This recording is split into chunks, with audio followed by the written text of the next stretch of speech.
You have an update on Eric Kohler? It's not playing.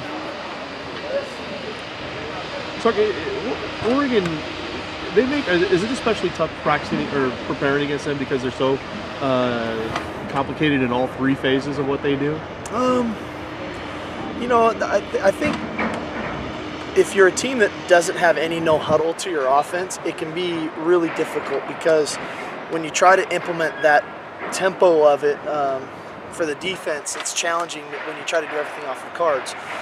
As a service team, we're fortunate that we have quite a bit of no huddle to our offense, and so we can almost service our defense with our own offense from a tempo standpoint. They still have to work their plays and how they're going to fit all that stuff from a service standpoint, but the tempo standpoint, not as unique for us anymore as maybe it was 4 years ago. The other two phases, they're relatively conventional outside of their field goal unit where they use their a variety of formations for extra points and stuff, but outside of that, it's pretty conventional. When you run the no huddle as much as you did like Thursday, was that kind of the plan going in, or did it just evolve as that game went and you decided it worked that way? That was the plan going into the game. We wanted to use a good amount of no huddle, especially in the first half of the game, and that's why we did it as much as we did. Is there anything you can take away from 2 years ago when you went down to Austin to this game? You say every team's different. Is there anything that this team maybe can do? I think the best thing we can take from it is Keith having played in that stadium before. That was his first career start, and so we definitely can take that away. What is it that Cason's kind of been doing lately? It seems like he's really kind of come on. What is he He's doing been well? practicing awesome. He's been practicing so well, and I think that when you do that, that carries right over to the games, and that's why you play good in football games is because you practice really well. And Cason has really adopted that mentality of every snap in practice is a championship snap, and the end result is he's playing well on game day. What do you expect with some of the production like the Stanford game? Is he going to see more things, guys flipping safeties over? I don't know that. I'm sure he'll get some cloud coverage and stuff, but that's not unique to what Oregon does. And so, the key for us is to recognize what they're doing and then adjust accordingly so he can have some opportunities.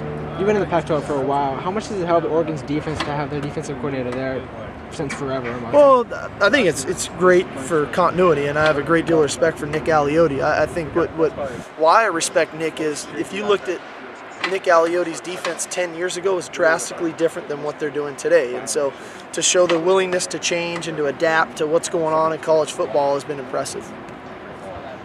Do you feel like the running game's progressed to a place where that will kind of loosen up opponents? It seemed like a lot of people were set up to stop you from passing was the focal point at the start of the year. It's been effective the last couple of games, and we're hopeful it can be effective. We like to be a balanced offensive team. We like to be able to run it, play action pass, throw it. So it has been effective the last 2 weeks, which is where we'd like to be. Do you prefer to have the one back and then maybe a couple carries for another back, or do you like to spread it around? Just whatever's best for our team. If we've got a lead back, a premier back that can do that, that's great. If we have to give guys multiple carries and balance it out, then that's what we'll do. I think Bishop right now is establishing himself pretty good and as a lead back, but we've got some other guys that are very capable. What do you like about Taylor back there? Just the versatility. He's a guy, when we lost, obviously Jesse, we lost quite a bit of our offense of the stuff with the two tailbacks back there and throwing the ball to the back out of the backfield, things of that nature. He did it in high school, and so he's very comfortable being back there. Have you started to sense an identity with that group in terms of getting into a rhythm with your play calling? I'm starting to figure out what they like to run, and the things they're good at, which is important for me. You don't like to be searching for runs. You like to know what you want to do and that you can do, and then go out and execute it. And we've seen that out of these guys. That I'm starting to get an idea of what they can do well, which helps me as a play caller to find rhythm. Does it really help that Bishop had the kind of breakout game that he had to build off that momentum for a big game?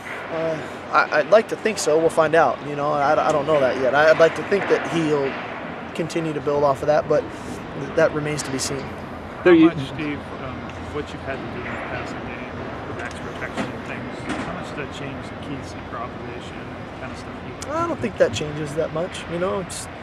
We're just trying to put ourselves in the best position to be successful and then allow him to be the player that he's capable of being. So I don't think it's changed that much.